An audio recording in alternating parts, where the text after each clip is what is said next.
এই বার্থডেটা আমার এত ভালো কাটলো যে কি বলবো তোমাদের। এই বার্থডেতে আমার ঘোরা, খাওয়া, সারপ্রাইজ সব কিছুই পেয়ে গেলাম। বান্ধবীরা সবাই মিলে চলে এসছে কেক নিয়ে, আমাকে নাকি সারপ্রাইজ দেবে, কিন্তু না, আমি তখনও বাড়ি ছিলাম না, ঘুরতে বেরিয়েছিলাম। যাই হোক, তাড়াতাড়ি করে বাড়ি আসলাম আর ওরা দিকে কেক নিয়ে বাড়িতে উপস্থিত আর রেডি।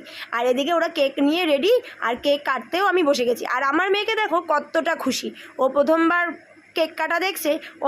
ওকে নিয়ে আমার এটা প্রথম বার্থডে, আমিও খুব এক্সাইটেড ছিলাম।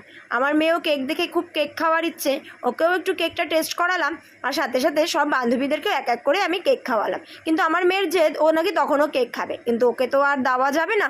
যাই হোক, বোন ছিল ডায়েটে, তাই একটুকুনি কেক খাবে, জোর করে ওকে আমি মুখের মধ্যে ঠুসে দিয়েছি।